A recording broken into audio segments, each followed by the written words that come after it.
everyone. Welcome to our CrySP speaker series on privacy. And today we're very excited to have Dr. Shvartzshnaider. He's an assistant professor in the Department of Electrical Engineering at CS at York University, and he leads the Privacy Research Lab.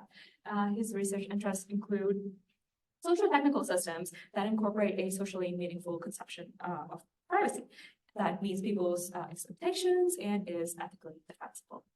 So Yan has been involved in the Contextual Integrity and Differential Privacy Workshop that was held in Kelowna last year, and he's also organized the 5th Annual Symposium on Applications of Contextual Integrity, which was where I met him. So without further ado, let's welcome Yan and please. Thank you so much. Thank you. Can everyone hear me? Right. Thank you for this. Really, thank you for inviting me. And I was telling media I will spend half my lecture thanking Ian and meeting for facilitating. Feel really welcome and really great to be here. From what I already have seen, amazing lab and obviously a legendary leader. So really great to be here to talk about some of my work. And I think if I would have to summarize what I want to achieve in my career is that PowerPoint will stop correcting PrivaCI into privacy. So it is like something that is acceptable. And hopefully after today's talk, maybe you'll join the fight.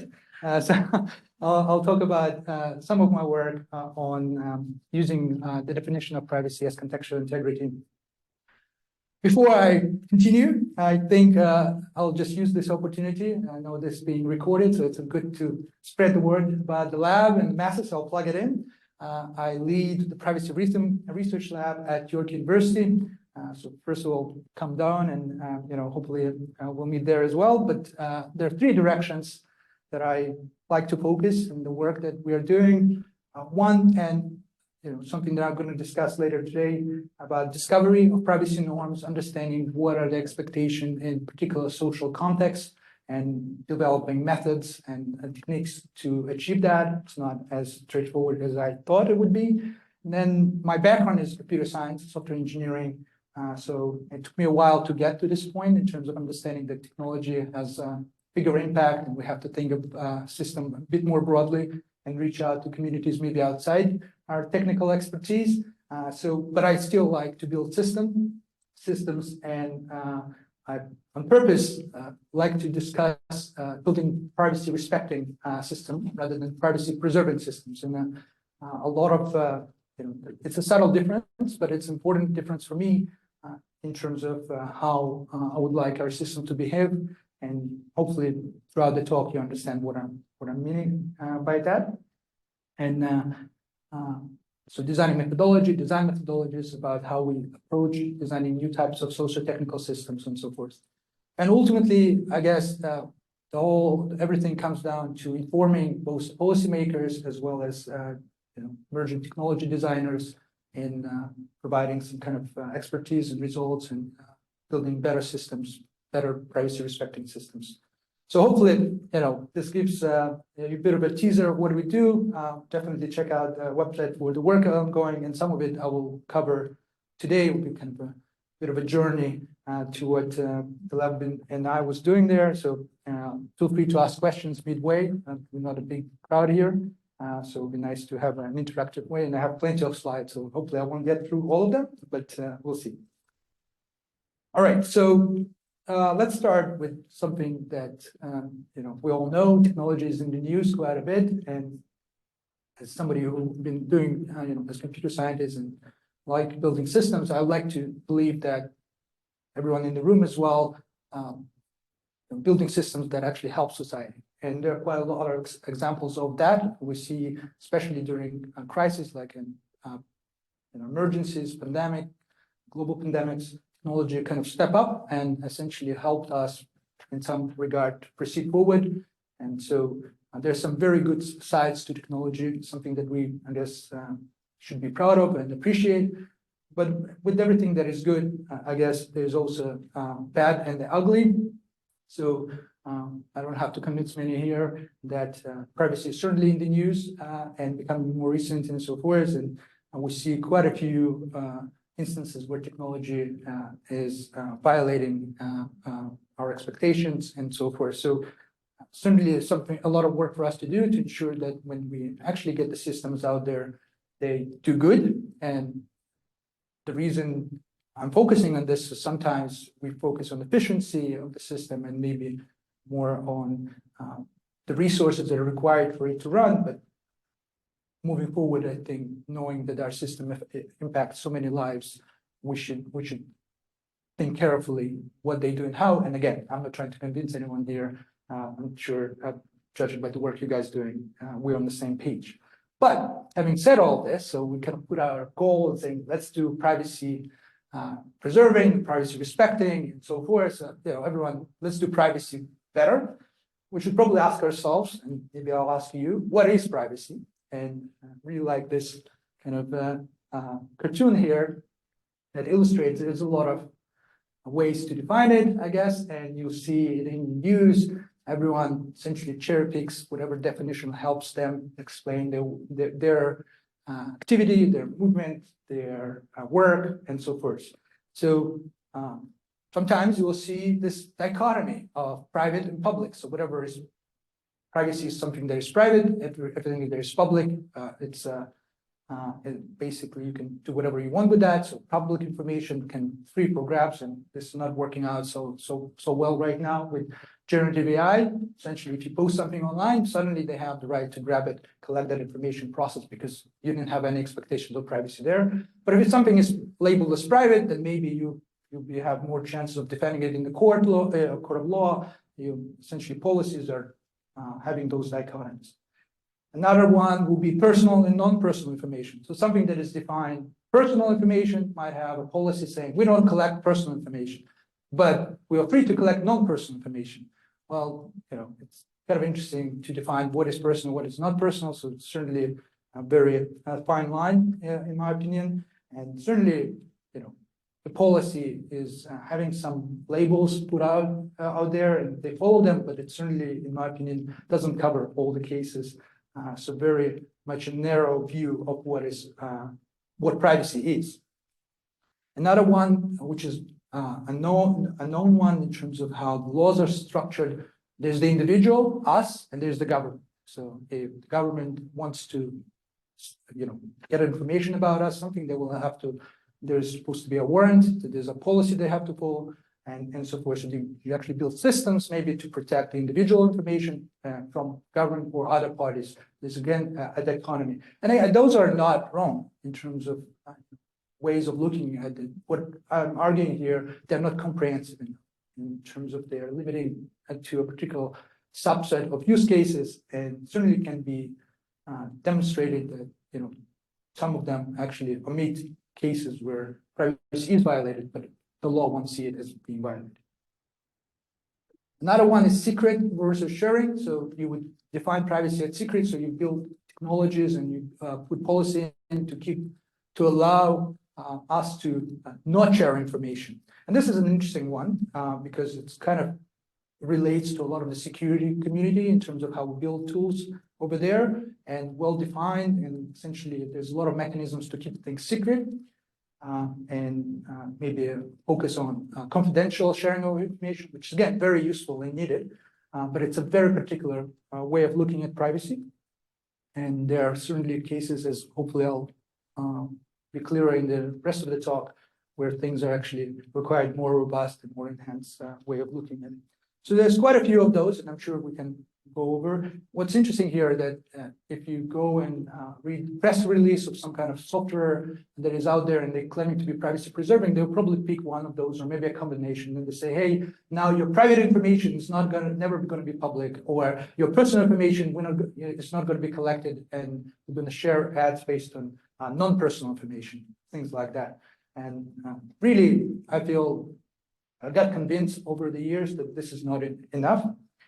So what do we really want? And essentially building off of what Helen Simon was suggesting, when we talk about privacy, we really would like to have a meaningful conception of privacy. Now that comes down to something that is clear and rigorous, something that you can test, something that you can capture, something you essentially almost automatically fits into how society works. It should carry moral weight. So essentially, way society works, there's essentially obligations, there's social values and purposes. We'll discuss all of that, but it has to be incorporated and not discuss separately. Explain the fact that we have technology right now that can both help and as well as violate our privacy, and often we use it without actually realizing how big of a help they are and also how big of a privacy harm they impose. So how do you wrestle? How do you understand when technology actually helps us do what we expect it to do, as well as understanding, appreciating, and ensuring that it does it in such a way that respects our privacy. So hopefully we'll discuss that too. And once again, once it all comes down to essentially informing both, we have multiple stakeholders when it comes to technology, and this is something that is important to understand. It's not just technical solutions, it's policy solutions, it's legal solutions, and we need to find a language that essentially communicates our work as technologists to those stakeholders and have a meaningful conversation. We might not have all the answers. In fact, a lot of the work I do in lab and generally is quite multidisciplinary on purpose, because you actually need to have that conversation of how your work is translated to society and so forth. So that's what we want. Great. And there's another slide that I omitted, just when do we want it? But probably that's a secret, but what do we actually get? We get basically a variation of privacy as a secrecy. So don't worry, we have technology that will encrypt your information, and that's how we achieve privacy. Privacy as data minimization, we don't collect everything, collect only specific types of information, and here are the types, and everything else is fine. And we also have privacy as procedurally defined. So you have policy, you have principles. Essentially, if you follow those policies, if you say, I agree, then you essentially, we just informed you about what we're going to do. You've been informed, you agreed to it. Thank you very much. So informed consent is well alive and kicking, and something that essentially is used across the board, shown to be a very poor model of informing people and ensuring. By the way, this is a nice installation by somebody who just printed out all the terms of conditions of all the apps. I think Instagram won that competition in terms of like being very, robust in how long those terms are. The fact that we actually agree to them. But anyway, that's what we get, and hopefully I don't need to convince anyone here that this is not really good enough. Certainly, based on the previous slides that I was showing you, there's quite a few privacy violations in this environment where essentially people, it feels like they're all compliant with everything is listed here, but it's still privacy is being violated. And why is that? And I think that's the central question. Why do we feel our privacy is being violated when maybe a lot of the technology will comply? They will have a privacy policy, they will have terms and conditions, they will have a lot of those things in place. When you go to claim that you have privacy harms, they will tell you that you didn't have privacy expectations, you were informed of other reasons. But yet somehow we still feel there are privacy being violated. Why is that? And that was essentially this question that Helen Nissenbaum addressed and tried to address in her work on, and I recommend reading the book, Privacy in Context. And the way she defines privacy is essentially as contextual integrity. More specifically, privacy is an appropriate information flow. So there's a bit of animation here, I'll explain. Think about a canonical example of you coming to a doctor's office. Now, there's a lot of things going on in there. So first of all, there's a lot of sensitive information. You can put a label of very personal information that goes in, communication between you and your personal physician. So let's unpack this into a flow. You are the sender of the information, here's in this slide. The doctor will be the recipient of that information. The information itself will be a medical record. And then you have the subject of the information, meaning whose medical record. You can go to your doctor and share my medical record, can happen if you get it. And that would be a different information flow. And then a bit of a tricky element there, which is the condition or constraint on the information flow. And in this case, it's confidential. So you assume your expectation is that this information, sharing of this particular information is essentially confidential. Now, if you count, there are 5 main parameters here, and which define this information flow, which kind of speaks to me as a computer. It's a tuple for me as a computer science. Look, it's a 5-element tuple. It's really great. I can capture this, so I can do something with it. We'll talk about it later. But in this particular example, they all have values, and those values represent both the information flow and the norm under which this flow is produced. The appropriateness of this flow is determined by the contextual privacy norm of this social setting. So we have established contexts like education, we have healthcare. It's driven before technology, before anything else, how information is shared. And it's not just bits of information, it's any information. What do you share with your doctor? What do you talk about? It's all captured in this social sphere. And in fact, Contextual Integrity is trying to first capture those norms, understand what they are, and it relies on established norms. And it basically says, in order to understand that whether there is a privacy violation, you have to specify values for all those 5 parameters. Any deviation, meaning any change in any of the parameters or not specifying it, you basically have either a potential violation of privacy or it's ambiguous. So let's look at this example and we'll say instead of a doctor, I'll put professor, right? Suddenly we change the recipient to a professor. Might not be something that we expect. It might be considered as it's not appropriate to share medical information with a professor. It might be a good thing, maybe in some instances, but we need to evaluate that. And I'll discuss how we actually do that. But any deviation in any of those parameters will cause us to think, essentially, okay, something is off. And it's much more robust than you will say, okay, well, how is it different to what you just described? Basically, if you think about secrecy, that's just one parameter in this framework. You always have to rely on the flow of information. You always have to tell me who sends the information, who receives this information, what information it is, about whom or what, and under what conditions. Anything else, if you think of it as privacy policy, that's basically with permission. That's one parameter. That's transmission principle. I need to know, with my permission, where this information is going, what type of information went over there, about whom, about me or about somebody else. And without that, my analysis will be ambiguous or unclear. So if there's one thing that you take out of this about contextual integrity is privacy is an appropriate information flow. Appropriate is defined by the societal norms, contextual societal norms that governing this particular context, and all 5 parameters matters. You have to specify values for all of them. Any questions about that? So good for now. You feel free to ask. Like I said, it would be nice to have an interactive discussion. So let's talk about the structure a bit more. It's important to understand that those parameters, the values, are more rely on ontologies, essentially capacity. So for example, in the different social contexts, we'll have different actors that will have different roles. School, you have professors, students, so it's not specifically young, it's faculty at the university and so forth. When it comes to attributes, which essentially information types, it also depends on particular context and so forth. So a lot of norms, you can essentially translate a lot of the norms into this particular structure, and your analysis really then capturing all the information using the same structure and seeing where they deviate from established norms.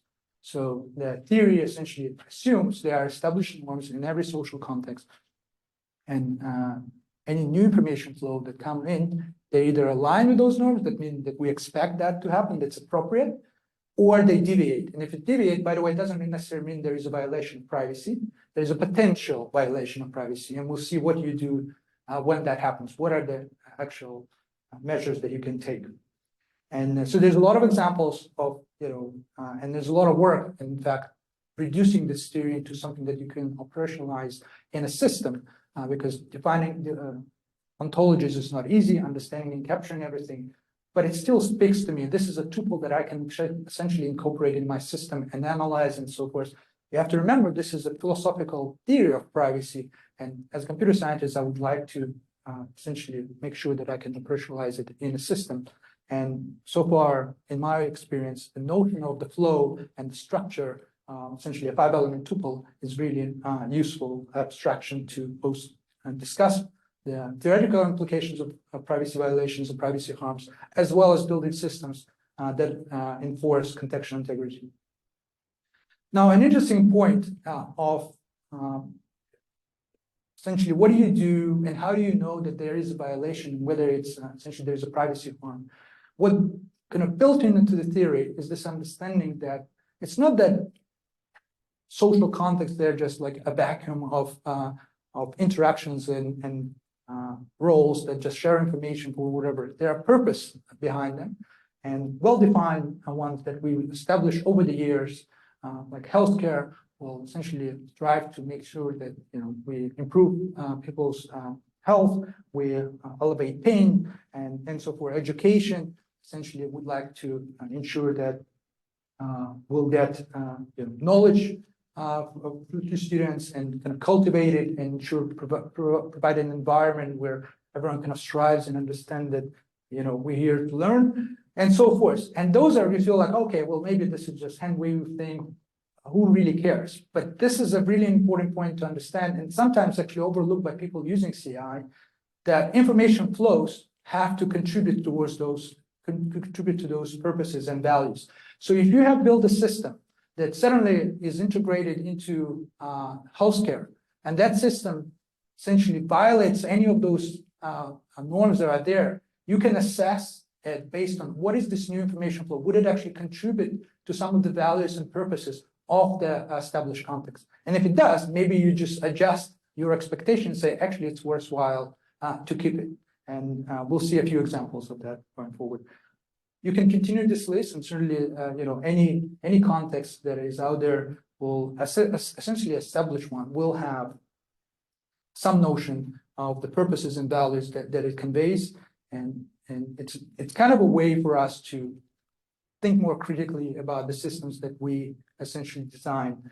And again, I'm not an expert in this, and usually there should be people in the room that are representative of those communities, of that particular concept, experts that will essentially guide you both through the ontology of information that is being shared, as well as the roles and values. And that conversation we can actually now have if we have a language to discuss what it means by privacy. All right, so there's a lot of talk about what do you do when things are not aligned. So you have a norm, and let's say instead of you sharing information with your doctor, you're now sharing information with somebody, the assistant or something like that, that deviates with from the established norms. So CI provides what it calls a heuristic to assess this deviation. So in order to proceed, you basically have to capture the norm into 5 parameters. And then you capture the information flow that deviates. You understand, you start looking at what parameters has changed, maybe 1 or 2, okay? And then you basically tap into, if you see a discrepancy, you stop. And you basically say, hey, this one, why this discrepancy just happened? We introduced learning management system into school during COVID, and we introduced video conferencing tools to help. Suddenly we have information of students' rooms and homes broadcast to everyone else.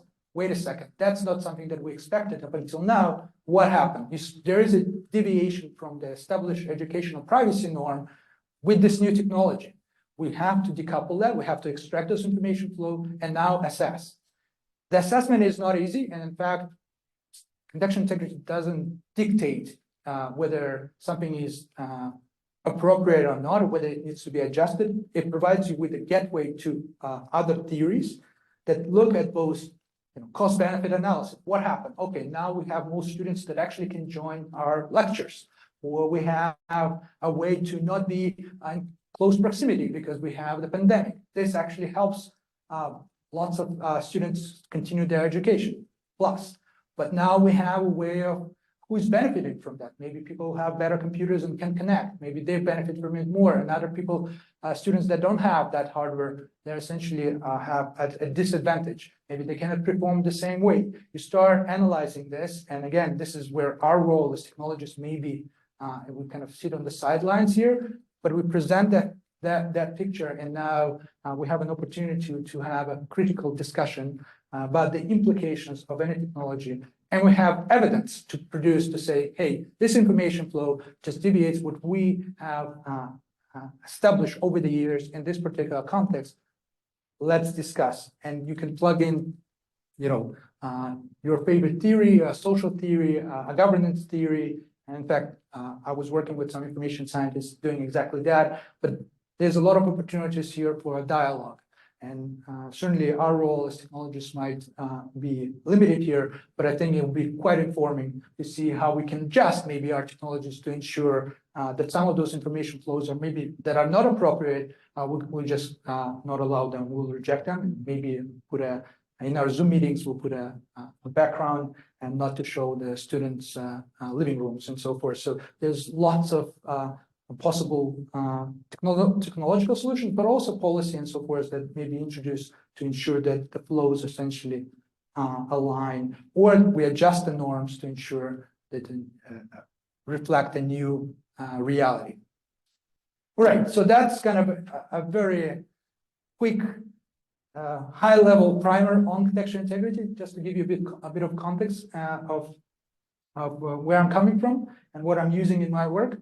I will go over now towards some of the applications of the theory that I've done in my work, and along the kind of the lines that are in the first slide in terms of discovery of privacy norms, building systems with CI-based systems, and so forth. So there's a lot of slides. I don't need to go over them. All of them kind of gives you a flavor of the kind of work that is possible. We're building a community around this, and if you're interested to learn more or have questions, please stop me, and we can also talk offline as well. All right. So, by the way, how am I doing on time? Okay, good. So, effectively, if you kind of summarize, what am I trying to do in my work, and what is I see as a good application of contextual integrity is essentially ensuring appropriate information flow. I want to build a system that first understands or kind of gets in as an input what are the privacy norms where it operates, and then ensures that the information flow within the system or outside it aligns with those. And if it doesn't, I want to let somebody, either the user or somebody who is in charge, to know that there is a potential violation and we need to do something about it. I don't know if you see this, but some work we've done, this is not my comic, but it kind of aligns with, you have applications that have one purpose and suddenly they will repurpose into something else, and now you have a completely different outcome. Again, it doesn't mean that it's a bad one, but something that, again, we need to apply some form of heuristic to understand whether we actually need it. We also looked at, as a side note, we looked at new, how many of you have a new iPhone in your pockets?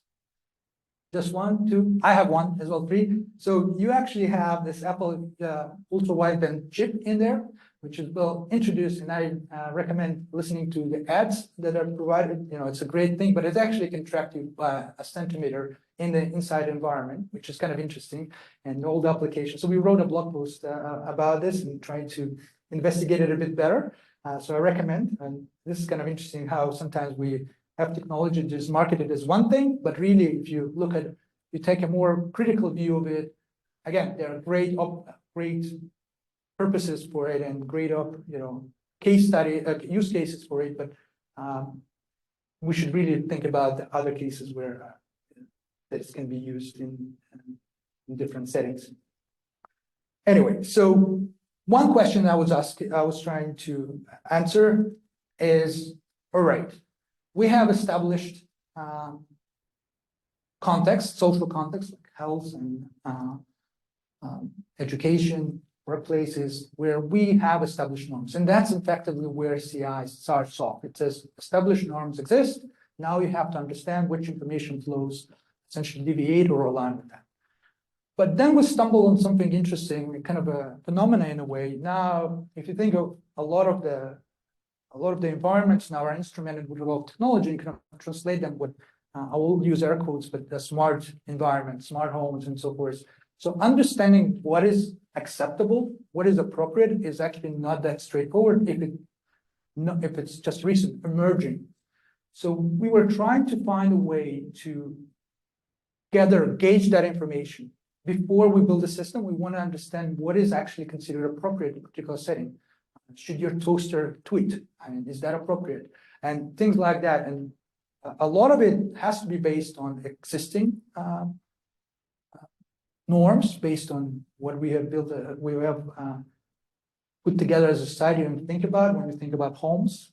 But once you introduce new technology, maybe we need something else to gauge and kind of reassess. So we're trying to look at other ways of doing it, and certainly there are existing tools that everyone knows. To basically ask questions. Just you ask people, representatives, saying, "Hey, do surveys. Is that appropriate?" And so forth. And do focus groups. However, if you think of the notion of a norm, something that is normative, something that will be essentially considered as acceptable, you need to be much more broader and maybe even more robust in just having representative groups, although that's a good start. And there are arguments for both cases. So we thought we need something more scalable, something that essentially allows us to compare across different technologies, maybe, and essentially also communities and stakeholders. So we can easily do that. There's no big surprise. We had a lot of conversations about this, and certainly we end up with a CI-based methodology for this, and something that again builds on something that exists in yet studies, where we essentially we're using the template of the CI framework, the 5 parameters, and we introduce those.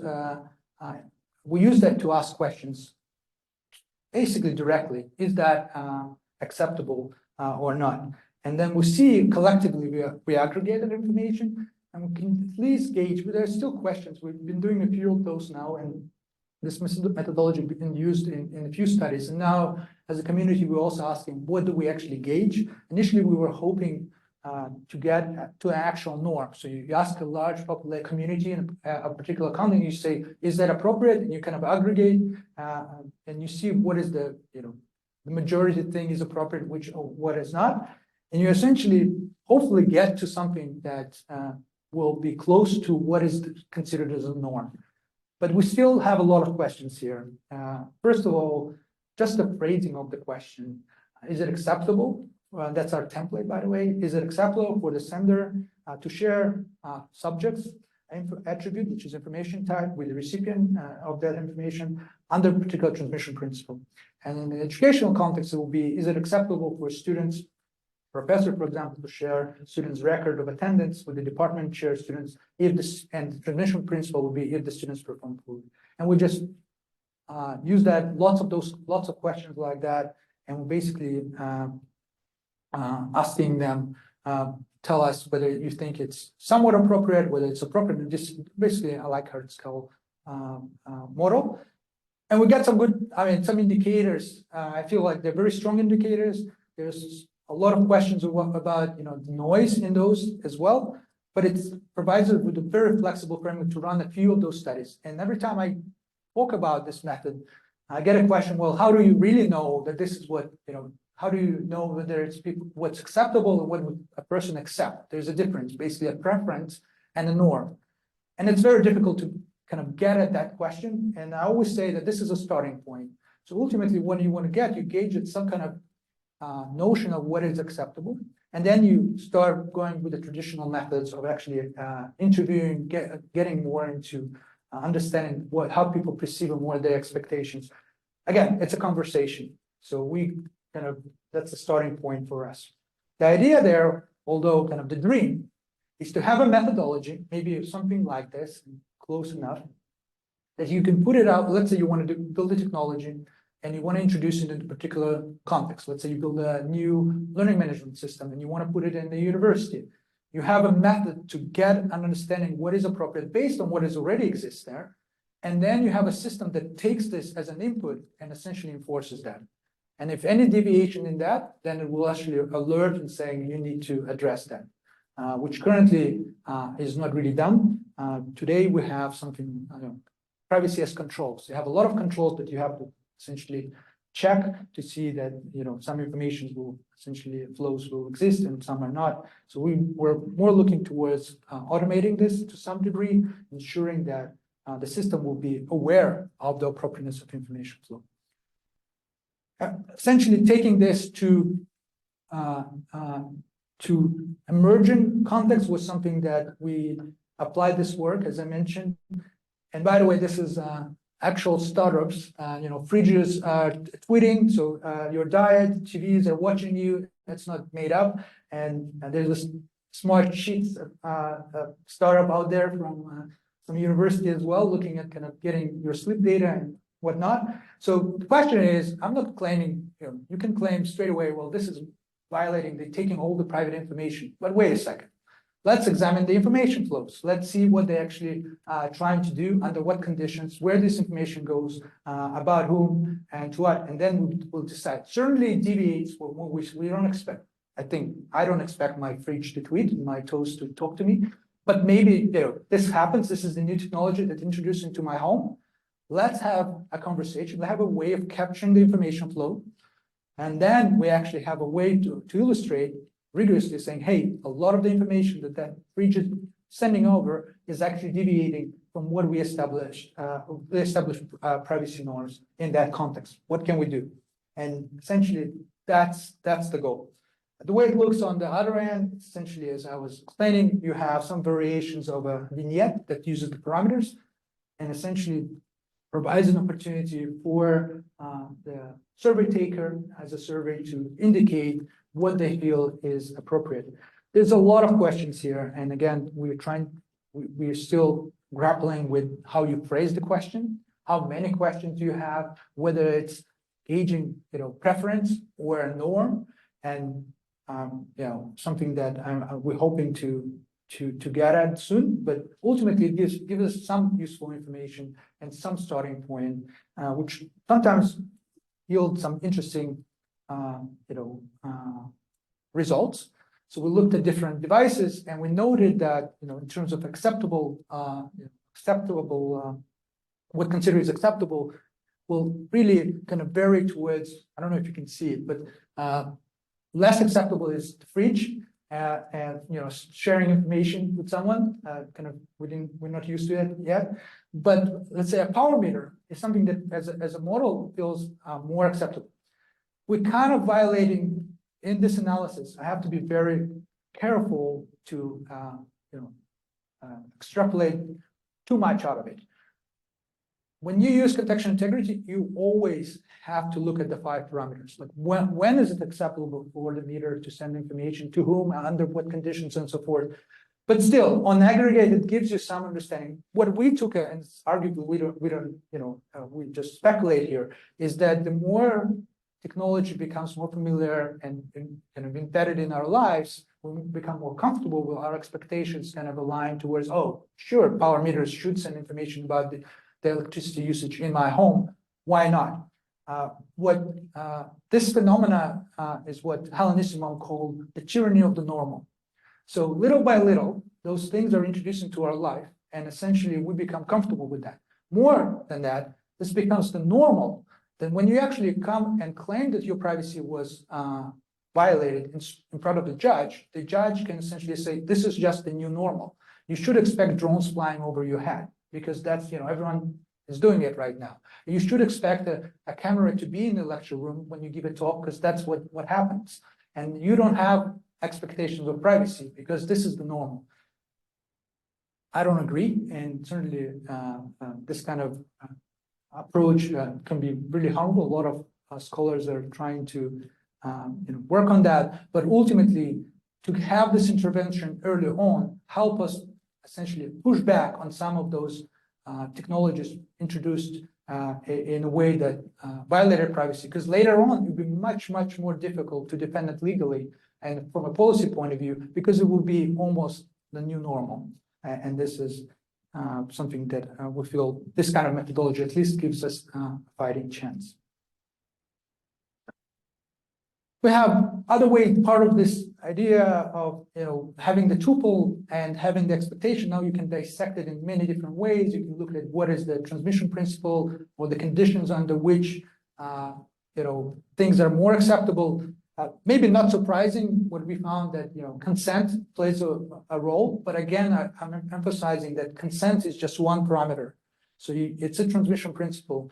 Before consenting, we should understand where this information is going. Again, all the 5 parameters, all the values are important. And emergency, which interesting enough, we've done this study before the pandemic, and it was interesting to see that it kind of replicated later by other studies that during the pandemic, we were more open to some of or emergencies situation, we are more open of sharing information, which in some cases can be understandable. In fact, we did a study on that as well. Okay, so one thing we've done with this approach is essentially applied it to COVID-19 vaccines, vaccination certificates. Essentially, we wanted to see at some point where it's considered appropriate to share, to show vaccination certificate to a particular, particular context.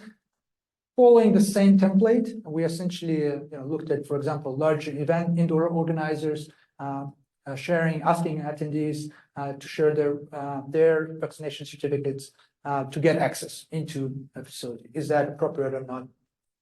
And then the interesting part for this work was to turn it a bit around. So contextual integrity doesn't have a state. So it's not that you have transitive flow. So you say, I shared something with my doctor, and it wouldn't be inappropriate for the doctor to share it somewhere else.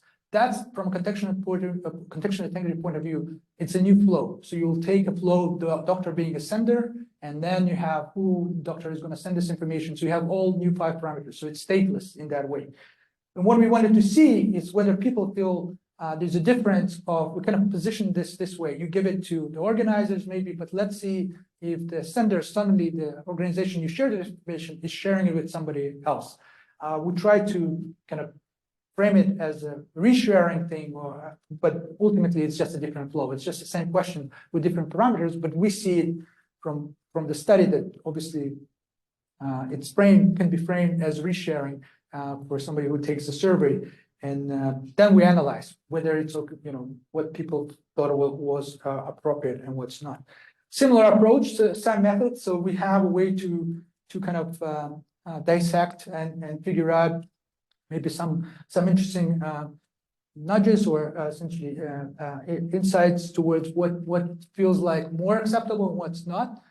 You see that overall, when it comes to vaccination certificates in our demographics that we were asking folks were actually more on acceptable side, so they were willing to share vaccination certificates. There were vignette studies, so there was contextual information in there, but overall. But there were some cases, for example, where they are less willing to do so. So places of worship or shops or apartment blocks. Again, just going through the pandemic and still going through the pandemic, this kind of information can provide some insight in terms of how maybe we build what people will feel more appropriately shared in those situations. When it comes to resharing, that was a slightly different kind of vibe. Still, people felt that overall, sharing it with public health organizations will be on the acceptable side, but they really don't like the term business partners, which used quite often in privacy policies, tech companies, and so forth. Now, this is kind of interesting, and maybe to remind you,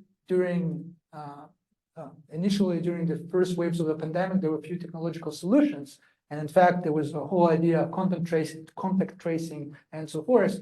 And there was a bit of a backlash when, let's say, government institutions, health institutions were trying to collect location data. So there was a lot of push in the tech community to essentially have a decentralized, distributed solutions, encrypted, and in fact, we trusted more the tech companies to provide those solutions, not the federal or health agencies. And this is an interesting kind of view on the world because unlike maybe tech companies that are private companies, so they have different obligations.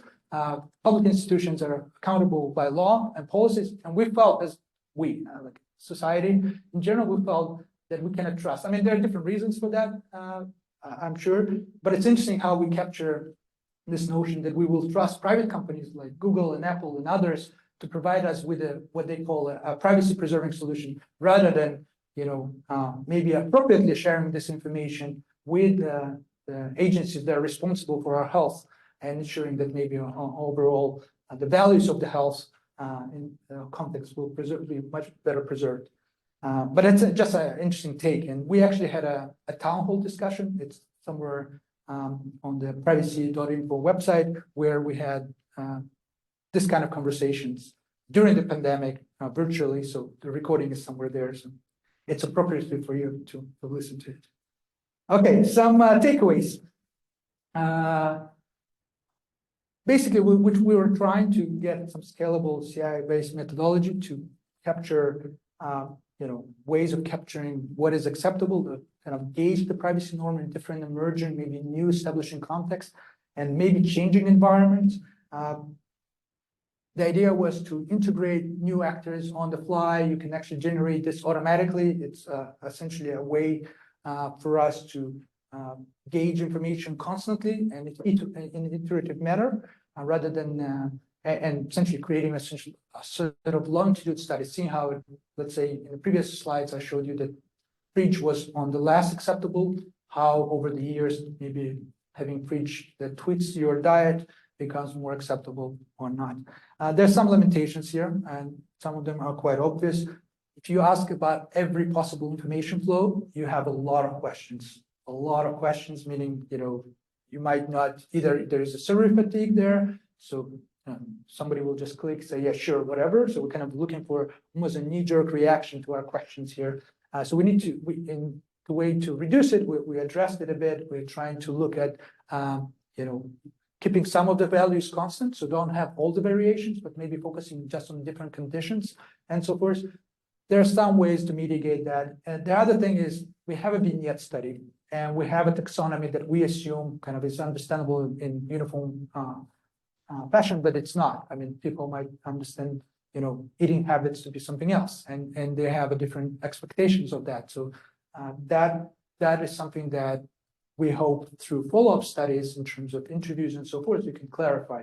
Again, a starting point, not the end. It's not you take the survey, you get the result, and you apply. Although that's the dream, but we know that there are some flaws in there that require a bit more nuanced approach. And again, the framework is open to it. And certainly, as if you've done any of those surveys, you know that there's people who just do it, a lot of them, and they do it almost, 5 in a row or in parallel. So you have to make sure you essentially capture those, but there are limitations involved. But overall, on aggregate, and you get a good sense, and there were ways people showed that you still get a valid information out of it. So we still stand by this approach, but welcome for improvements. And there have been some with the follow-up studies. All right, so, oh man, oh wow, I didn't even go through all. Okay, so let me 5 minutes. Okay, so let me just tell you that. But I have any questions. Okay, so questions. Sorry, guys. Okay, quickly. The other way of getting norms or understanding what is acceptable or not for us was to essentially look at the policies that were set up. Particularly, we look at privacy policies, and we kind of looked at translating what is stated in there, so statements, privacy statements, into information flows. So if this example would be, we will reveal the last 4 digits of your credit card number, we try to just annotate this. And this way, we essentially say, okay, is this privacy policy, essentially the information flows prescribed or proscribed by the privacy policy will align with how the system behaves, which is going to be pretty cool. You can gather the privacy policy and essentially enforce saying, hey, this is how what is promised is actually what's happening. But you can go outside it and say, hey, are those prescribed statements aligned with the privacy norm generally? Maybe even you can go for compliance. Are they complying with, let's say, the law or a regulation that exists in a particular domain. So we developed, we try to automate this thing, ensure that we're able to do it automatically. We also try to crowdsource those annotations and make sure that you can scale it up to all the policies. And that's kind of how I plan to conquer the world, essentially have all privacy policies annotated with contextual integrity. So here's my secret, join me. But ultimately, there's a few works in that. And it's like, this will be the kind of, just give you an intuition, why is it useful for us? So let's say we have this way, and some later slides actually describe some of the approaches we've taken using natural language processing and crowdsourcing. But we took this Facebook case study, and when I was giving a talk at another tech company, I was saying, when I come to Facebook or Meta, I'll mention your name, and when I come to you, I mention Facebook. So because it's all the same, they are basically doing. It's not that I'm picking on Facebook or Meta. It's just basically the same approach. Privacy policies are not designed with contextual integrity in mind, so it's kind of not even a fair comparison. But it's a useful lens, though, to understand how complicated and confusing privacy policies can be. So there was this case with Cambridge Analytica. As I don't know if you're familiar with essentially information flow flowing outside Facebook to other things. We can discuss what was expected and what's not. But Facebook came out of that saying, you know what, we heard you. This was totally wrong on our side. We are not taking the blame, but we're actually going to listen to you. You want to know more. You want to be informed. You weren't informed enough. And here we have a new privacy policy that will tell you everything we collect. And essentially, we'll pack it up with all the information we collect. We'll give you all the business partners. So instead of 10 pages, you get 20 pages. I'm just making those numbers up, but like really a lot.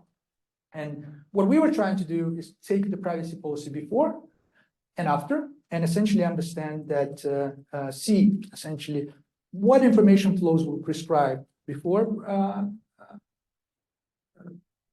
this whole update and prior. And we see that, in fact, Facebook was not misleading. They were essentially, well, we're not lying.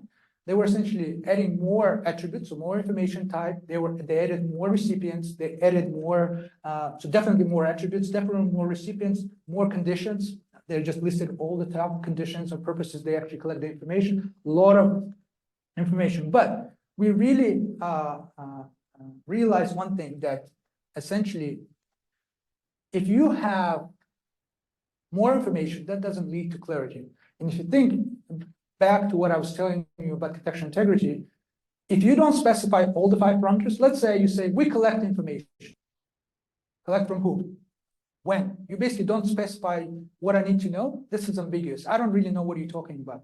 Another trick you can do, you can specify all the 5 parameters, but not in a flow. You can specify essentially saying, this is all the recipients or senders, we're actors that we're engaging with. This is all, and then you have another list of all the attributes you collect. And then at the end, you'll say, this is all the permissions and conditions will do this. So now you end up what we call essentially a CI parameters bloating. That's the term we're trying to code. Incomplete flows, actually, there were quite a few of them in the new update. So they basically specified more, but with not structured parameters. Again, not picking on them. They weren't thinking about contextual integrity. I think they were thinking they're doing a good thing. But really, it's much more confusing. And why it's confusing? Well, think a bit about this statement. Essentially, they say advertisers, app developers, and publishers can send us, Facebook, I guess, through Facebook's business API and like all that information. And if you kind of annotate it and pick all the things that were mentioned in there, they're not actually saying directly when and what type of information being sent to whom. They just list them. They say advertisers, developers, publishers, and then they say what kind of information: activities, website visits, device information, purchases, ads you see, usage of the services, and then they tell you how they collect it. So technically, when you say yes to this paragraph, you're saying yes to all those information flows. So you are saying to 126 possible information flows, not to one flow, not to 2, 126. It's impossible to understand what's going on here. Now, I'm not saying they're doing it on purpose, but I'm saying certainly having something like a CI lens to analyze this might lead to a better privacy policy, if that's possible. All right, I'll probably should stop here to give questions. I'll promise that I will have a last slide that I thank people. There's a lot of, I'm gonna stop right here. So if anything I told you is of interest and you want to be part and join the fight and be with us and changing, do technology for the better, please join us for annual symposiums of application contextual integrity. That one happened in Sydney, and I saw Midi somewhere there, I think, in the picture. Okay, so we had a lot of fun. Usually it's a community event, and we really like to invite everyone. It's multidisciplinary, and we have Hellonissimum there as well. So please join us, and if you have any questions, please follow up. I would be, and the website will have all. You see, PrivaCI. That's hopefully it's changing. I don't want PowerPoint to change it, but right now I think there's no typos. So privacy.info, find all the information. We'll have hopefully a call for the next one.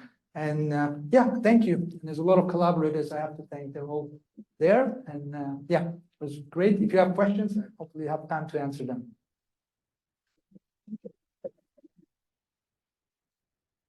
All right, we have time.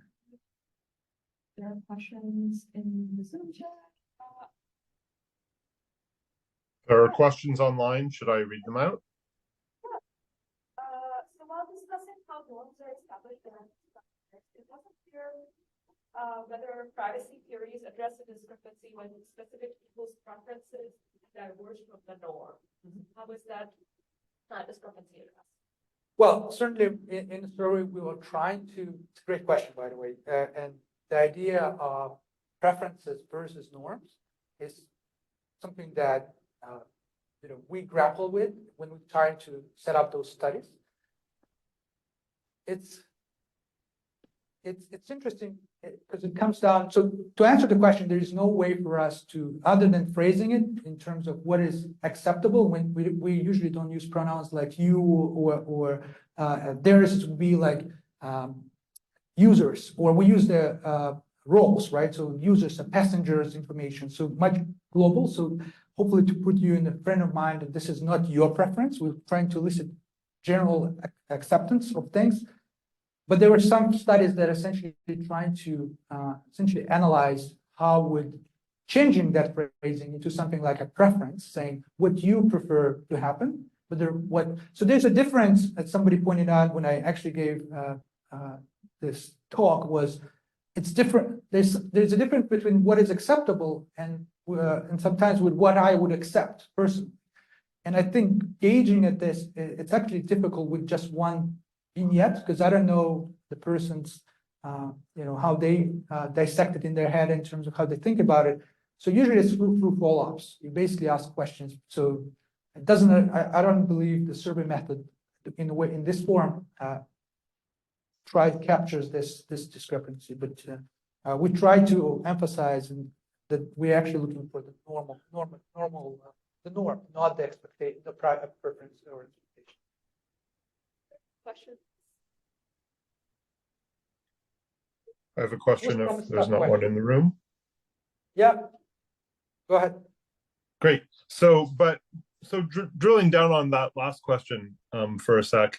Yeah. So it's not just the difference between the norm and the privacy preference, but different societies, different demographics, and even different individuals can have different norms. Correct. Well, individuals can have norms, but yeah. Different societies and different demographics certainly can have different norms. And if you're going to try to automatically capture norms and encode them in a system, will it know that if this demographic is using the system, it should behave in one way, and if this demographic, it should behave in another way? How do you deal with this? Excellent question. In fact, we have ongoing studies on this. So cultural differences, cultural norms, they're essentially how different cultures perceive. And then things become a bit more complicated with a multicultural environment where you come in, let's say education, and you have different expectations there. I think the approach addressed that. I'm not saying our questions that we asked in our earlier studies try to directly understand the differences culturally, but this is certainly, I think, in contextual integrity kind of wheelhouse in terms of understanding what is appropriate and what it kind of almost built into the framework. You go in, and certainly if your demographics is different in terms of the people participating study, you will get different results. Now, maybe to kind of to look at your question a bit differently, saying, let's say you have that method, how would you enforce this in the system in such a way that it actually, caters to everyone's different cultural expectations? Well, that's something that I'm trying to figure out as well. It's really quite tricky, I would imagine.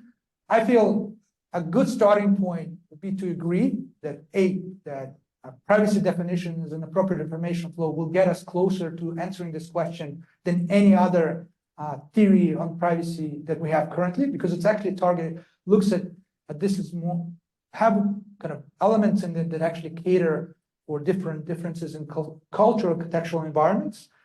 How do we enforce it in such a way that it all works together? I don't have a good answer right now, but hopefully we'll get there. Hopefully together.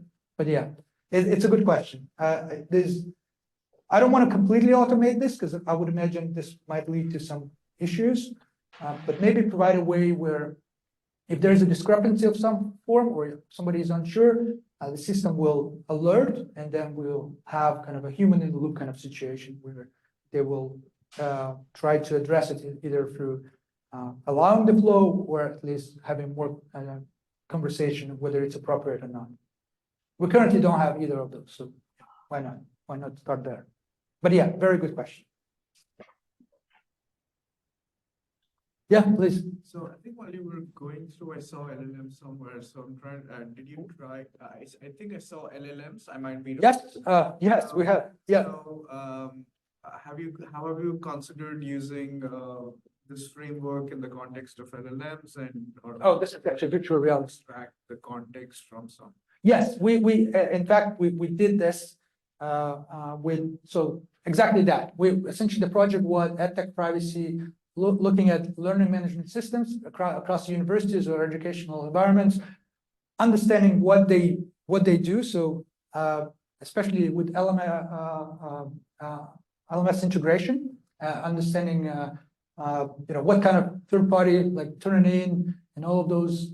This is a screenshot, how they collect Zoom, how they collect, what kind of information they collect about the students and so forth, and then understanding whether the flows are appropriate or not. So that's certainly something I'm very much interested in continuing. So far, we essentially just starting, and we have a few conversations of actually building a more formal system around it for analysis of those information. So, yeah, but it fits exactly into this kind of suggestion.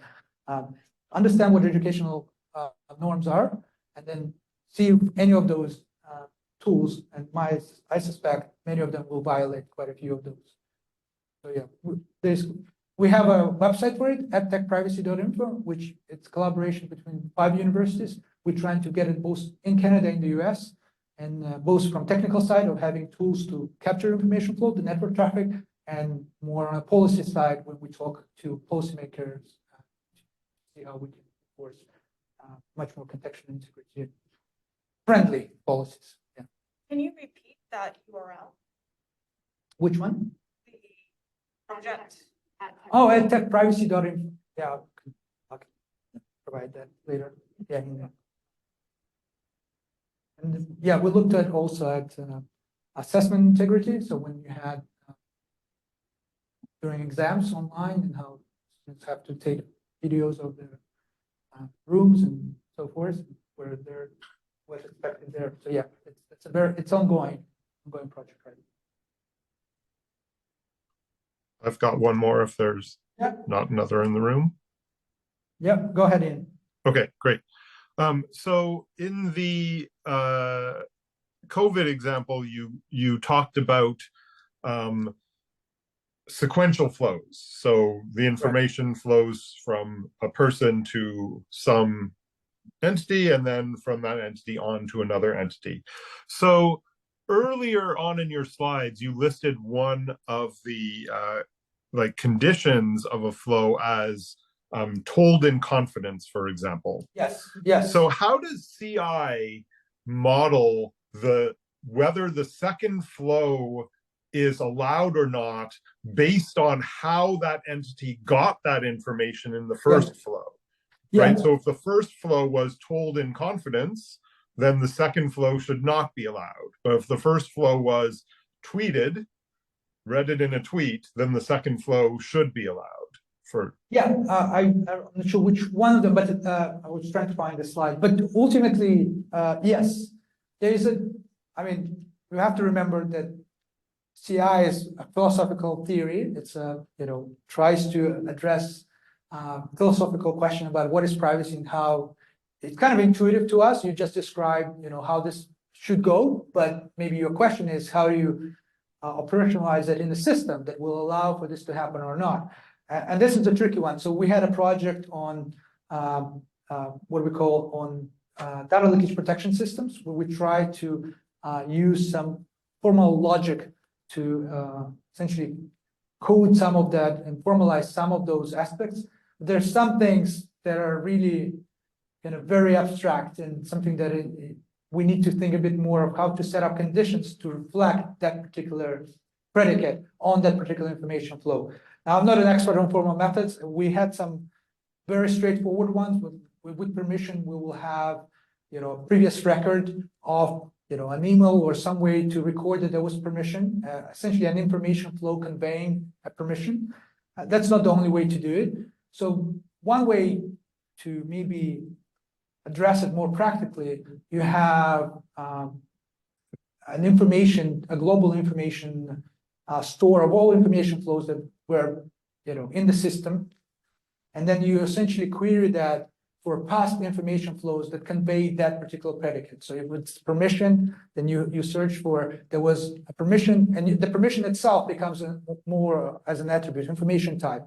So you're conveying this attribute saying, I'm giving permission to share this information further. In order for, if the second information flow is outside, is within this kind of environment and has the ability to query this global information store for whether there was permission and then only proceed. Now, there's a lot of issues with that approach, both on scalability and effectively ensuring that we have a very crisp definition on that transmission principle, which, by the way, is the trickiest of them all to capture.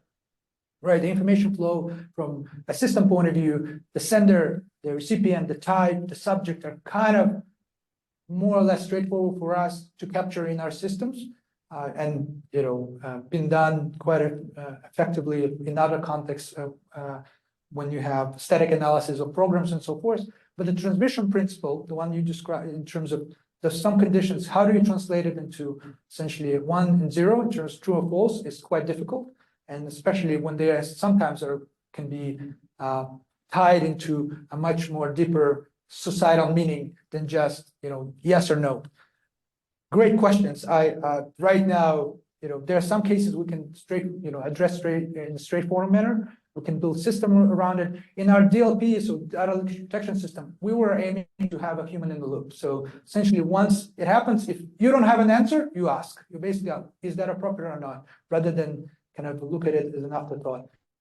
Having it fully automated and having this working in such a fashion that you kind of trust the system to adhere to contextual integrity of everything, that's still ongoing. And I'm very much interested in this direction, in seeing at least outlining the limits of where contextual integrity stops. Where can it essentially help, and maybe the type of information flows or conditions under which they happen, it requires additional intervention. Having said that, a lot of the work we've done on this were before all the hype around generative AI, so maybe there's something there, maybe, but yeah, we'll see. So I'm very much looking forward to working on that, in that direction from a system side of it. Amazing question. With that, I think we'd like to thank Dan again. Thank you so much, guys. Looking forward up, please. It'd be nice to. Yeah, not that far. It's 2 hours. Yeah, on the train. Yeah, thank you all. Yeah. Thanks, everyone.